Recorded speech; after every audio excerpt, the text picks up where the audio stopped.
Hello, I'm John Allure. Before you listen to this episode, a couple of things. These are podcasts from the first season of Who Killed Theresa. They haven't been heard in over 4 years. They're raw. It took me a while to develop a style. A lot of people like them that way, unvarnished. Others commented that it was amateurish. Nonetheless, here they are, unedited. I haven't gone back and listened to them. I haven't cleaned them up. Thanks for listening, and once again, life isn't fair, justice is blind and dysfunctional, and some cops aren't smart and dedicated like on television. This is Who Killed Theresa. Hi, welcome to the podcast. This is Who Killed Theresa, and I'm your host, John Allure. Special I'm waiting for my new hot water heater to be installed edition. We've talked a lot on these programs about criminal investigative failures. Today we're going to address a systemic failure of the entire Canadian criminal justice system that occurred over a 40-year period, which conveniently corresponds to the 40-year timeline we've been addressing in the last 18 episodes. Calgary Herald, June 29th, 1994. Luc Yolande Gregoire is a predator. He is a lonely, haunted man who couldn't stand to be alone. A man who thought his mother didn't love him and who told a woman he viciously raped that he raped others before her.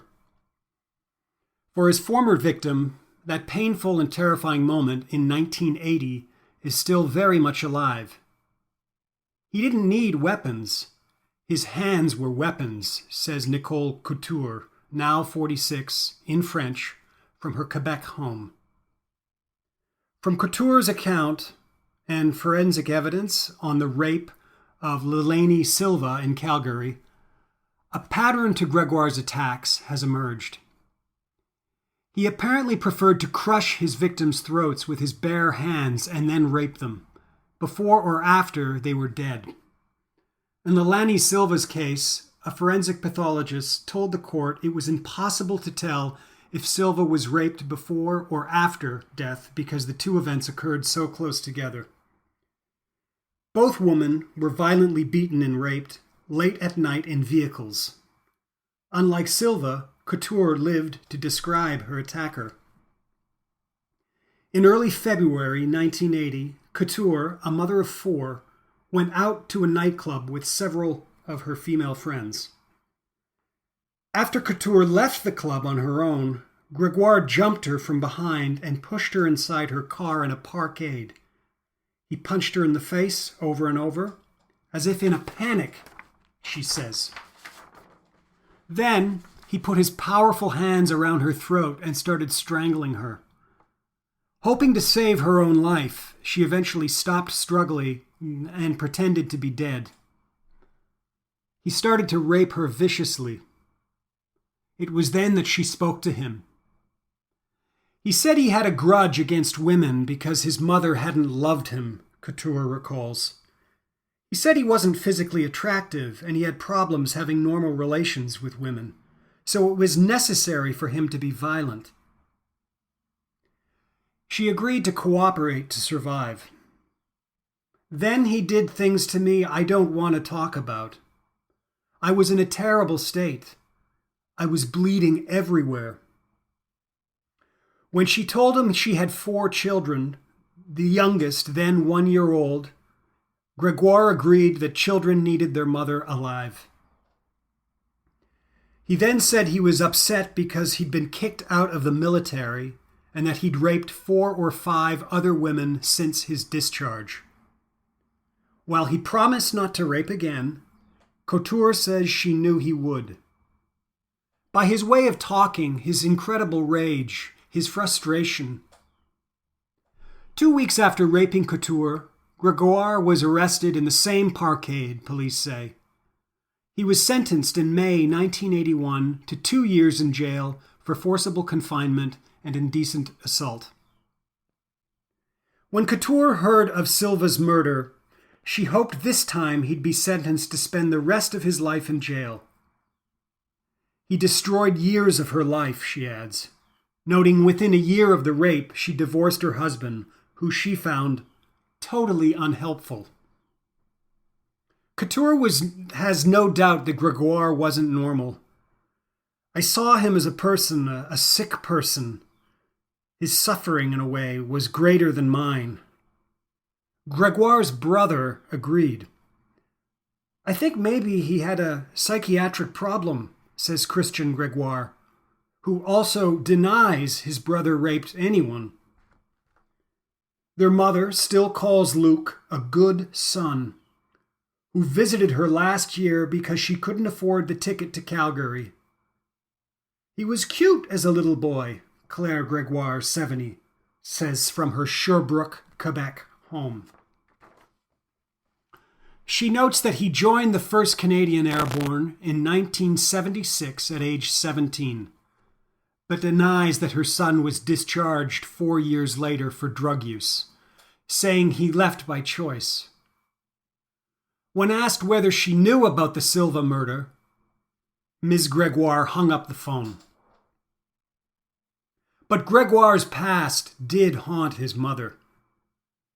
In a January 1993 letter to Gregoire, his mother wrote, "I hope you do not bring me any more misery to my heart." Gregoire was a lonely fellow Quebecer needing a decent home to live in, recalls Tony and Deborah Aleos, former Quebecers who took pity on him. He stayed with them for about a year. Tony says Gregoire drank a lot and that he was like a lost puppy, always following them around. He loved their 2 cats and dog, and often took the dog with him to keep him company. He had no long-term male friends or girlfriends, and he would often go out drinking at strip clubs. He had tattoos all over his arms, legs, and back, and all he would say about his 4 years with the Canadian Airborne Regiment, the Army's elite commando shock troop, was that he enjoyed parachute jumping. He always said he could never afford a girlfriend. I thought he was a quiet, sensitive man. We had no idea what a monster he was, says Deborah, who herself was a rape victim. When homicide detectives told them about Silva's sex slaying, Deborah suffered nightmares and couldn't take a shower for 1 month unless her husband was in the house. We just feel completely betrayed, Deborah says. More on Luc Gregoire.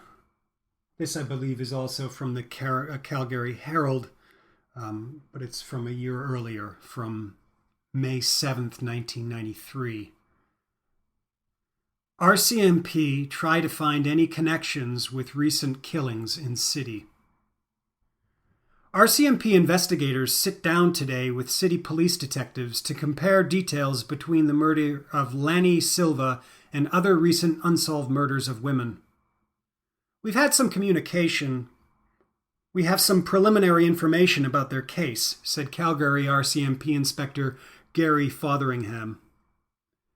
The purpose of today's meeting, he said, will be to determine exactly the nature of the evidence that they have in this particular case, to see if any of it is somewhat similar to our outstanding cases. From there, Fotheringham said RCMP investigators may want to try to interview Luc Gregoire, who is charged with the first-degree murder of Silva. Silva disappeared while washing windows outside the Ruddlehorn 7-Eleven store where she was working the night shift. He's incarcerated. He's fair game, Fotheringham said. If we need to interview him and he's willing to talk to us, then we'll take that step. Gregoire, a former resident of Quebec, is also charged with the attempted abduction of a 26-year-old Calgary woman from in front of her Castle Bridge home about an hour before the Silva disappearance. A man who was wearing gloves pulled up alongside the woman as she parked her car in front of her home about 11:30 p.m. Police said she locked her doors and called for help. The unsolved murders of waitress Delene Hempel and prostitute Tracy Lynn Maunder are the two most recent prominent murders the RCMP have been hard-pressed to crack. The unsolved murder of prostitute Rebecca Boutillier is another recent case police have yet to solve. And finally, this is from the Calgary Sun from quite a few years later. This is September 18th, 2001.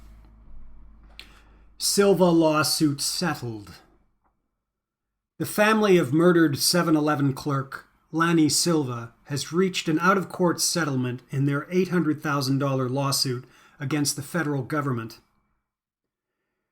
Silva family lawyer Karsten Jensen said yesterday a cash deal was reached, but he could not disclose any figures. "I can tell you that the family's happy with the settlement," Jensen told The Sun.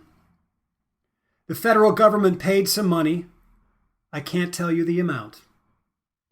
The Silvas filed a lawsuit in August 1996 in connection with the kidnapping, rape, and murder of Lanny Silva, 22, more than 3 years earlier. The court action was launched after the family received a copy of a government report into the release and supervision of paroled federal offender Luc Yolande Gregoire in late 1995. The lawsuit alleged the government, quote, "deliberately and unconscionably concealed their own negligence," end quote, by not publishing the report, a charge later denied by Ottawa. The family was able to see the report under the provisions of the Access to Information Act.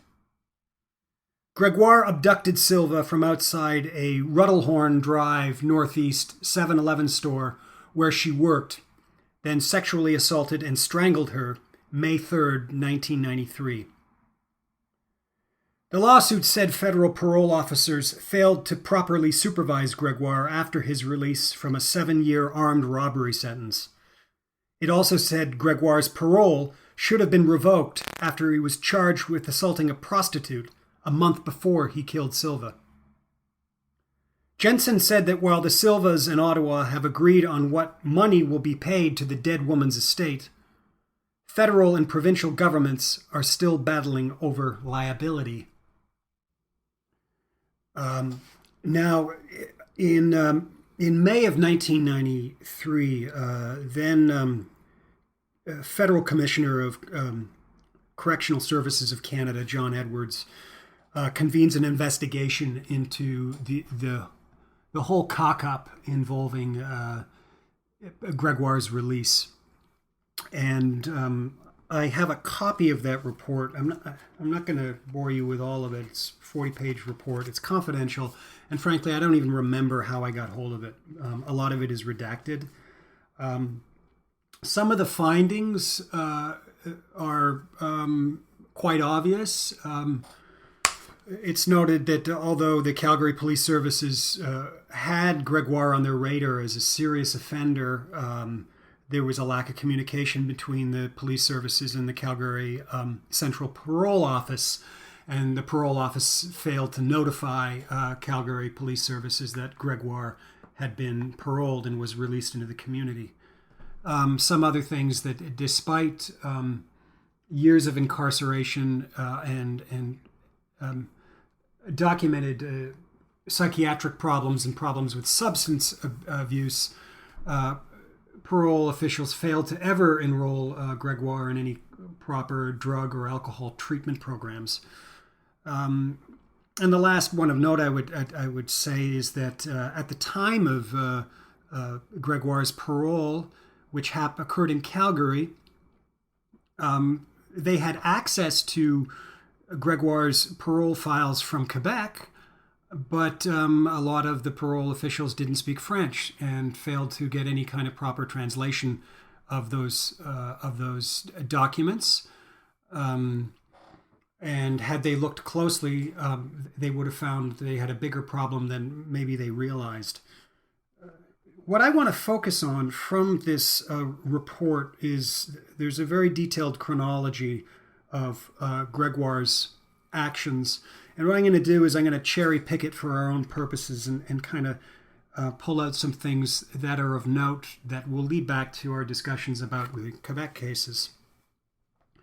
So starting July 28th, 1981, this is how the Nicole Couture incident is documented.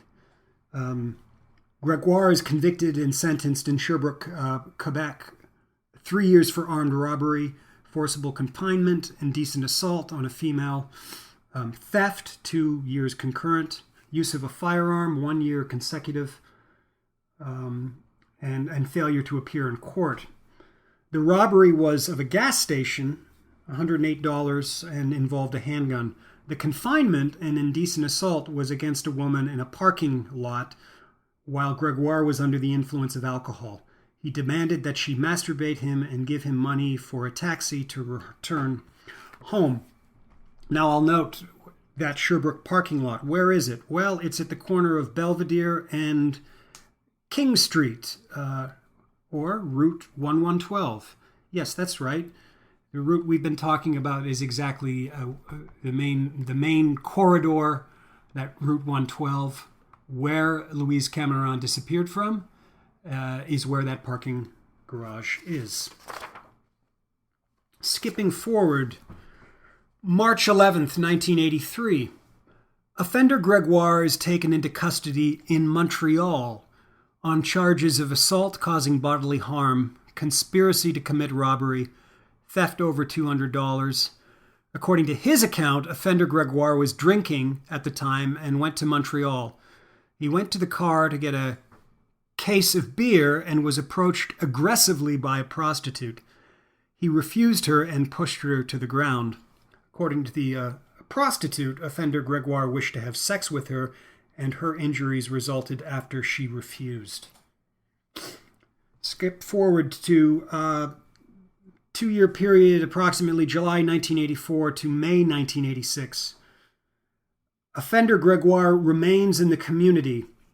During this period, records show convictions for theft over $200, Sherbrooke, Quebec, driving while impaired, Saanich, BC, and driving with more than 80 milligrams of cocaine, Slave Lake, Alberta. He is charged with possession of cocaine for the purpose of trafficking in October 1985 and later found not guilty. Now, it's right around this time, 86, as you can see, we're in there. His timeline begins to cross. He transfers from Quebec to the Western provinces. 1988, inmate Gregoire is the victim of a severe assault while at the institution. That's all we know. The rest of it is redacted. Skipping forward, August 1991. During a regular supervision appointment, offender Gregoire is observed to have a black eye and scratches. He explains that he was at a nightclub drinking, and one can presume this is when he, at a period where he was paroled, drinking and intervened on behalf of a woman who was being beaten. Case notes report that this is the first indication that he is drinking again. September 23rd and 24th, 1992, offender Gregoire reports to his parole supervisor an unauthorized trip to Banff. A case conference is held with the director of the Calgary Central Parole Office, and offender Gregoire is verbally reprimanded. Anybody knows of anything that happened in the Banff area between September 23rd and 24th, 1992? You might want to take note of that. December 1992. Community risk needs management scale is completed. Alcohol consumption is reported to be reduced to the point that offender Gregoire is now saving money through a registered retirement savings plan. That's just anecdotal and amusing. April 6, 1993. Offender Gregoire is charged with assault with a weapon on a female at approximately 3 o'clock in the morning after a Calgary prostitute complains that she was assaulted with a roofing hammer by a client. He is released on $200 bail later that morning. There is no notification to the Alberta Justice Deputy Officer of this arrest. May 2nd, 1993, Ada Ewan reports to Calgary police that a man attempted to abduct her from her home at approximately 11:30. She is able to escape and drives to a nearby store where she reports the incident. So, of course, that's the abduction. These two last events, the one month prior to Silva and the one just hours before the Silva abduction, rape, and murder. These are documented here.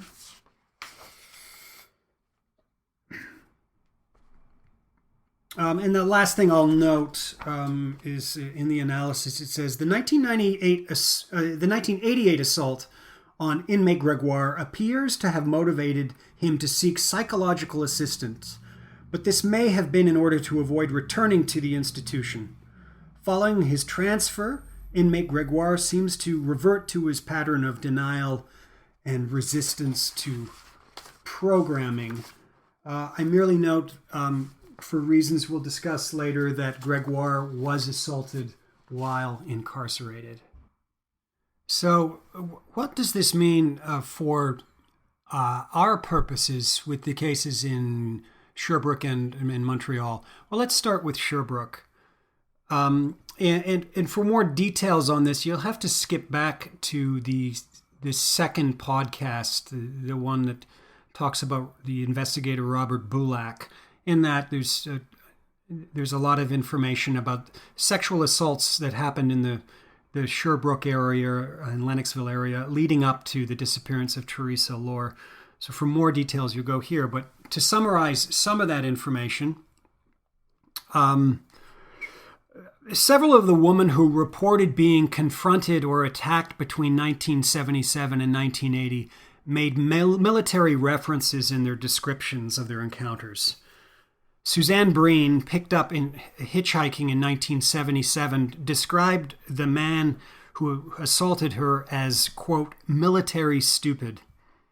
Patricia Cantor, attacked in 1980, said her assailant wore black military boots. And then in addition, in 1977, Louise Camera was strangled by what was described as a military bootlace. And as you recall, Camera served in the Sherbrooke Hussars, sort of cadet corps, and on the evening when she was last seen alive, she was supposed to have met her boyfriend at the Hussars barracks or HQ. That HQ is just up the street from King and Belvedere and Portland. So if you want to really look at it, you have a nexus. Now granted, Belvedere and King Street are main crossroads in Sherbrooke. King/Highway 112 is the main drag in town. But if you want to look at it geographically, so under a mile of that location, we have the parking garage where in 1981, Gregoire assaulted Nicole Couture, and we also have the barracks up the street where Cameron would frequent and was alleged to have been heading on the night she disappeared. And we have the nexus of from 76 to 1980, Gregoire being in the Canadian Airborne, so may have frequented somewhere like the military barracks in Sherbrooke. Secondly, Gregoire is a short guy. He's 5'5", and in that article, I think one of the articles he even talks about his diminutive nature. And many of the women described a markedly short man, including Susan Breen, 1977, Carolyn Rowell, 1978, Guillain Gosselin, 1978, Linda McCoy, 1980, and Christine Fauscher, 1982. Patricia Cantor said her assailant was approximately 5'7". Now, we hear in that report that he attacked a woman with a roofing hammer. Gregoire was by trade, worked in construction as a roofer. Susan Breen was taken by a man who claimed to have been an electrician. When Breen got in the car, he said that he had to go to a building he was working on. Breen described him getting out of the car and rummaging in the trunk for what sounded like tools. When he got back in the car, he attacked her with a large screwdriver. And then, similarly, in the case of Patricia Cantor from 1980, Cantor stated that when authorities checked the bushes where she was attacked, just a little south of Lennoxville, they found a weapon in the bushes, either a large file or an ice pick. Not uncommon to use tools as weapons, but worth noting. And then finally, another curiosity is where Luc Gregoire lived. Well, he grew up in a home on Delormier Avenue, which is in Sherbrooke, Quebec. Actually, it's right across the river from where Louise Camera lived. In fact, that particular area of Sherbrooke is so landlocked that one of the only viable ways to get into the main drag, the main town of Sherbrooke, in fact, I would suggest it, 90% of the time you would take this route. You would take the Pont Jacques Cartier, the Jacques Cartier Bridge, out of that section of Sherbrooke where Delormier Avenue is. You'd cross the river, you're heading north, and the first intersection you come to is, it is King Street, Highway 112. In fact, where you come out is exactly the Poivre Soir, the convenience store where Cameron was last seen. And you just kind of do a jog and you're on the street where she lived. So one other thing before we go to a possible explanation of Gregoire's timeline in the Airborne, looking at his parole records, Gregoire applied for parole in December of 2014 and was denied. But of note in that parole decision is, number one, is they infer that he has been active criminally since 1973. So that's at the age of 13, but that his first federal offense is the 1981 Couture assault. But they refer to one other occasion. While serving in Germany in 1979, he sexually assaults and beats a woman. He's intoxicated, and he abandons her in the street. So, what to make of the airborne time? So he's in the Canadian Airborne from 76 to 1980, 4 years. And one might say, well, that's it. That excludes him from the timeline of cases we're talking about. Well, not really. Hold on a second. Let's begin by saying that so it's 76 he joins, and at that time the Airborne was mainly stationed in Edmonton, Alberta. So he would have gone to Edmonton, Alberta for training.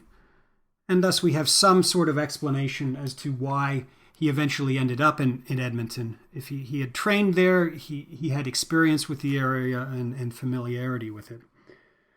Now in 1977, his particular unit, which was the 3rd Battalion Royal Canadian Regiment, moved to Petawawa, Ontario. Their base was established in Petawawa. And where is Petawawa? Well, Petawawa is just north of Ottawa. And if you had release passes for, say, vacations or holidays, family affairs, and you left Petawawa to go home, presuming home was Sherbrooke, you would have to travel through Montreal. There's no doubt about that. And indeed, we have an instance of Gregoire being arrested in the 80s in Montreal for assault. So we know he had cause to be there, and certainly familiarity with the town.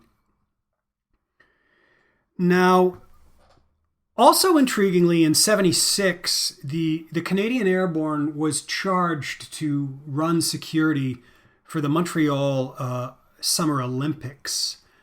Now, on the one hand, it might be a little early for him to have been stationed on that detail, given we don't know exactly when he entered, so we can't say for sure, but it would be intriguing if he was working security in '76 at that time in Montreal.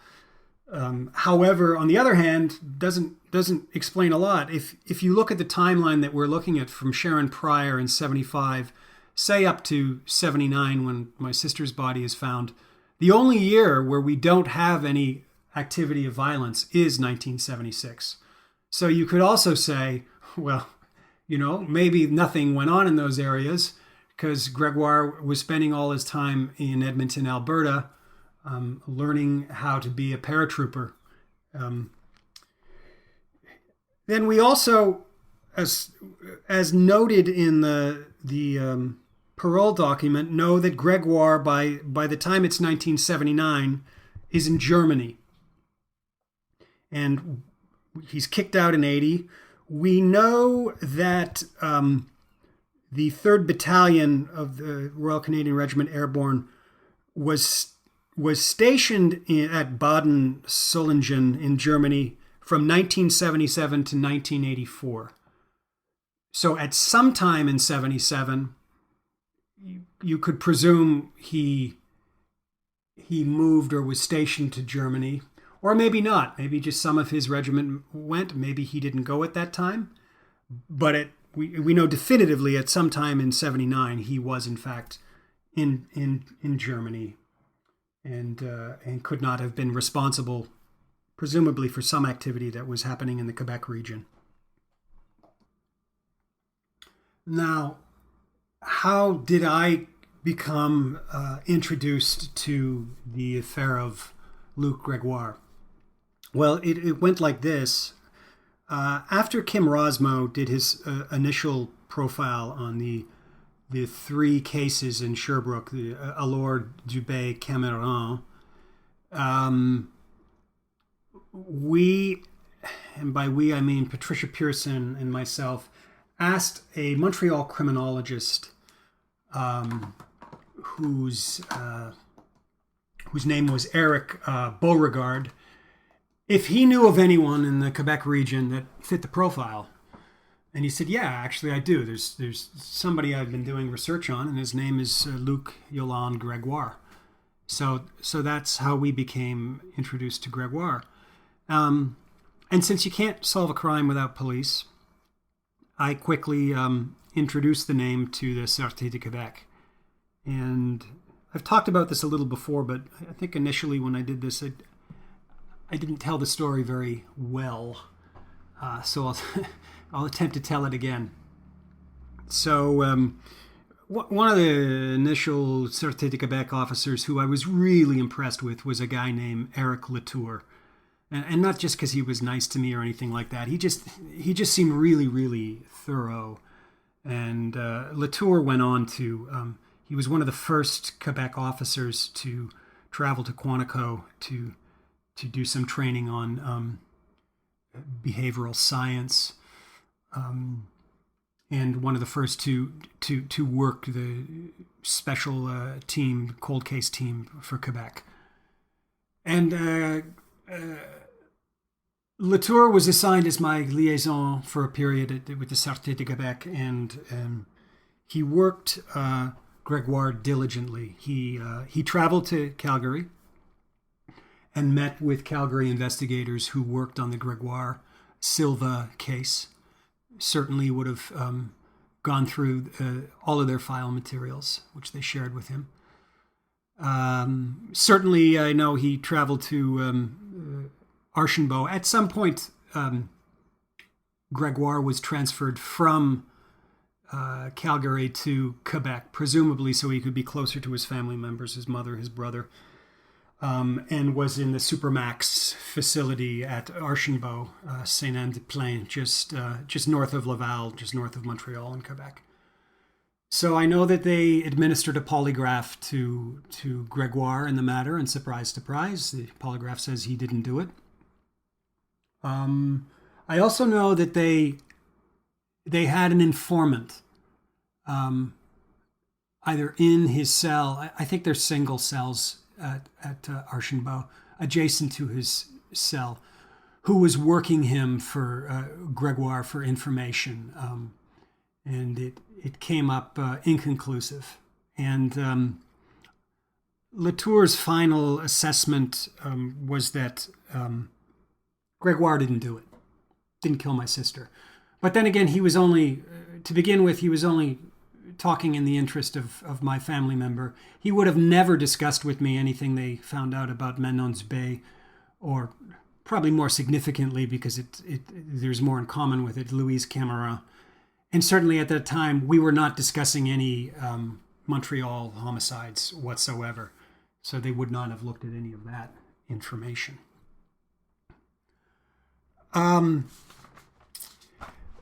It was let's say, a measured decision for me to begin to receive Gregoire's parole records. What's problematic about that is whenever you contact Corrections Canada and want to get on the distribution list of offender registries, is that you immediately out yourself. From the moment that you start looking at these records, the offender knows you're looking at them, which can be a disconcerting thing. You certainly don't want to call attention to yourself. I certainly didn't want to call attention to myself in the matter of Gregoire. For certainly, Canada, unlike the United States, believes in reform, and the hope always is that someone is going to be rehabilitated and released back out into the community. And that's certainly a value that I share in principle. But in the case of Gregoire, I had hoped that he would never be released. And I was given that assurance. I remember quite vividly a conversation I had with Eric Latour, where he said, yes,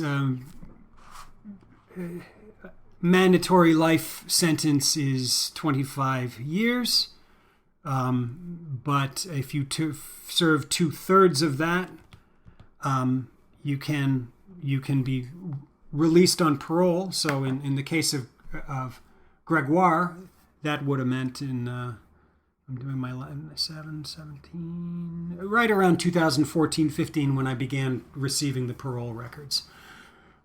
But I was assured by Latour that Gregoire, given the circumstances, would be labeled a dangerous offender. And in that category, and certainly given that he was in the Supermax at Saint-Anne-des-Plains, given every indication that Latour or Gregoire would never be released, much like Paul Bernardo or Clifford Olson or Robert Picton. So when he first, despite those assurances, when he first applied for parole, I was concerned, and then eventually shocked when I learned that in March of 2003, Gregoire had finally been granted limited parole, allowing him to leave prison accompanied by a corrections officer. Now, certainly, so everything Latour said turned out not to be true. He was not labeled a super dangerous offender, and he was well on his way to some form of conditional release back into the Canadian community. So at this point, the jig was up. He was going to be released. He knew I was looking at him, and so much time had passed with nothing come of it that I finally decided to just take the matter in my own hands, and I wrote Gregoire. I wrote him in prison. And I can't remember specifically what I said. It was a very short letter, but I know I did not say, did you kill my sister? I think what I said was more to the point of, do you know anything or have you heard anything about the murder of my sister? It was framed that way. And in no way was it confrontational. I expected not to hear anything. Miraculously, almost like very quickly, 10 days later, I received a letter from Luc Gregoire. And this is the letter he wrote me. Let's see. August 12th. Excuse me, I got that wrong. August 22nd, 2012. Luc Gregoire. Hi, John. I received your letter yesterday. Through your letter, I can feel your pain. I'm really sorry that they haven't found the person responsible for the death of your sister. As you know, the cop questioned me on this matter. I also voluntarily consented to take a polygraph examination, and they took me off the list of suspect. John, I really had nothing to do with the death of your sister. You also asked me if I heard of anything. I haven't. I'm sorry. Hope they find the person responsible. Luc Gregoire. Something I left out that I did want to mention. In his parole evaluation of 2014, I think one of the things that eventually led him to have some kind of conditional release was in the matter of how Lanny Silva was killed. If you recall, when we first were reading the articles, there was some confusion as to whether he strangled Silva and then sexually assaulted her, or sexually assaulted her and strangled her. That the coroner had said the events had happened so quickly. In 2014, and for a long time, Gregoire said, I don't remember. Finally, in 2014, Gregoire admitted that the series of events were as follows. That he sexually assaulted Silva and then strangled her. And I think the admission of that probably went some way to seeing that he possibly was on his way to reform. Although, for me, looking at this situation, it's over a 40-year cock-up, because according to events in from the parole board, Gregoire was active in 1973 at the age of 13, presumably as a boy in Sherbrooke, Quebec. You can assume petty crimes and assaults leading up to the Couture event. Clearly never got any treatment. Entered the Canadian military. That didn't seem to curb his appetites. He did the same thing while stationed in Germany. Moved at some point, criminally active through the early 80s in the Quebec region. Robbery, assault, sexual assault, drug trafficking. Just somebody who covered the gamut of crime, and all through this, never getting any kind of treatment for his substance and psychological problems. Situation no different in Edmonton. Series of events prior to Silva's murder in Edmonton and in Calgary, and then incarcerated, and who knows what would have happened had he been paroled. I don't know if he would have been rehabilitated or if he would have continued his crimes. Does he fit the profile for the cases we've been talking about? Certainly. We have descriptions of short man, military man, the idea of using a car, of stalking in the parking garage, of stalking on the streets of Calgary, fits the profile with some of the victims we've been talking about. Not all of them, but some of them. The use of force to incapacitate the victim, whether through beating or strangulation, followed by a sexual aggression and then murder. All of this fits with many of the victims we have talked about. So certainly Luc Yolande Gregoire is a strong candidate for many of the unsolved murders we've talked about. And maybe we'll never know the answer. In March of 2015, Gregoire was found unconscious at the Archambault prison facility. And they tried to resuscitate him through cardiovascular services, so assuming his heart stopped. They transported him to the hospital in Laval, where he was pronounced deceased on arrival. And at the time of his death, Gregoire was 55 years old. And an unfortunate ending to this affair. One does not know what caused him to be unconscious that night in 2015. You will recall that there was an event earlier on where he was attacked in prison. Archambault is the toughest of the tough prison environments in Canada, I would say. I don't think anybody would disagree with me. That's where the very worst of Canadian offenders go. It's where Clifford Olson was serving his time. So we don't know if, and they won't release the records as to whether Gregoire died of some medical condition or whether a fellow inmate had done something to him that led to his death. That's it for this episode of Who Killed Theresa. A few housekeeping things.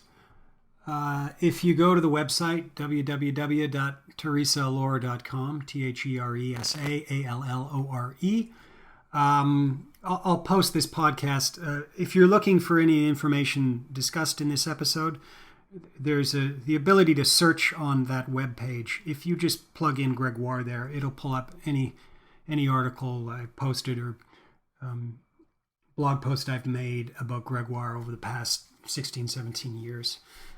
There's a Facebook page. I keep forgetting to mention that. It's Who Killed Theresa, the podcast, if you want to follow along there.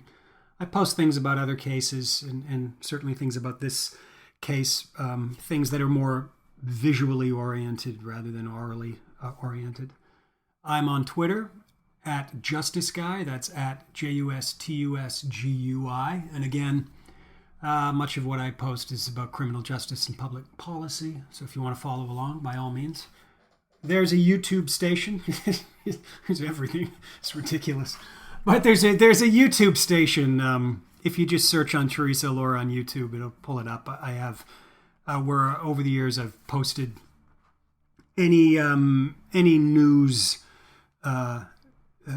documentaries or news profiles that have been done on these affairs. I've put up there. If you want a historical visual reference of that stuff, it's all on YouTube. Just search on Theresa Allore. And I also there's an email if you want to contact me confidentially or give suggestions about